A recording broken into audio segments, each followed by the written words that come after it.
News 28 मराठीमध्ये आपले स्वागत आहे। आजच्या मोठ्या बातम्यांबद्दल बोलूया। मुख्यमंत्र्यांच्या मध्यस्थीने व्हॉइस ऑफ मीडियाच्या उपोषणाची सांगता।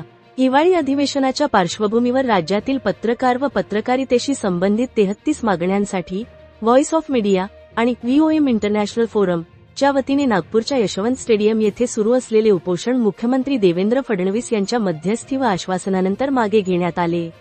मंत्री प्रसाद लोढा यांनी प्रत्यक्ष उपोषणस्थळी भेट देत उपोषणाची सांगता केली।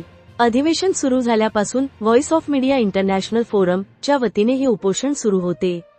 15 व नोव्हेंबर 16 रोजी पंढरपूर येथे झालेल्या राज्यस्तरीय शिखर अधिवेशनात वर्तमानपत्र, टीव्ही, रेडिओ आणि डिजिटल मीडियासंदर्भातील 33 मागण्यांचे ठराव एकमताने मंजूर करण्यात आले होते।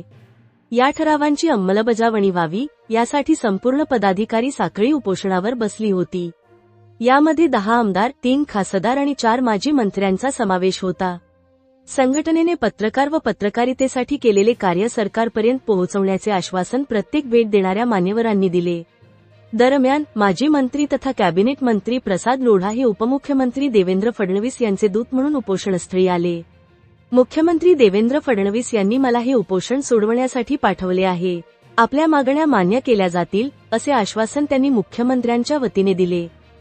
व्हॉइस ऑफ मीडिया ने चौथा स्तंभ मजबूत करण्यासाठी केलेले कार्य नोंद घेण्यासारखे असून संघटनेने असेच काम पुढे सुरू ठेवावे अशा शुभेच्छाही त्यांनी दिल्या।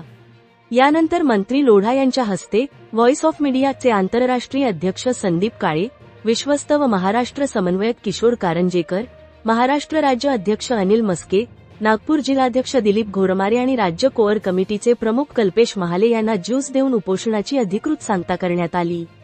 यावेळी बोलताना संदीप काळे म्हणाले की संपूर्ण प्रमुख पदाधिकाऱ्यांच्या शिष्टमंडळाने मुख्यमंत्री देवेंद्र फडणवीस यांची भेट घेतली असून मुख्यमंत्र्यांनी सर्व मागण्या मान्य असल्याचे स्पष्ट केले आहे। यासंदर्भात लवकरच बैठक घेऊन सविस्तर भूमिका मांडली जाईल असेही त्यांनी सांगितले। मात्र जोपर्यंत मागण्यांचा शासन निर्णय GR निघत नाही तोपर्यंत हा लढा सुरूच राहील असा स्पष्ट इशाराही त्यांनी दिला। उपोषणाच्या सांगतेवेळी व्हॉइस ऑफ मीडिया जिंदाबादच्या घोषणांनी यशवंत स्टेडियम परिसर दणाणून गेला। आंदोलनात सहभागी सर्व पदाधिकाऱ्यांच्या चेहऱ्यावर समाधान आणि उत्साह दिसत होता। पत्रकारांनी पत्रकारितेसाठी उभा केलेला हा लढा महाराष्ट्रात सकारात्मक बदल घडवेल असा विश्वास यावेळी व्यक्त करण्यात आला। व्हॉइस ऑफ मीडिया आणि व्हीओएम इंटरनॅशनल फोरमचे आंतरराष्ट्रीय अध्यक्ष संदीप काळे, विश्वस्त व महाराष्ट्र समन्वयक किशोर कारंजेकर, महाराष्ट्र राज्य अध्यक्ष अनिल मस्के, नागपूर जिल्हाध्यक्ष दिलीप घोरमारे, राज्य कोअर कमिटीचे प्रमुख कल्पेश महाले यांच्या शिष्टमंडळाने मुख्यमंत्री देवेंद्र फडणवीस यांची भेट घेतली। नागपूर ग्रामीण रिपोर्टर इशिका धार्मिकची रिपोर्ट।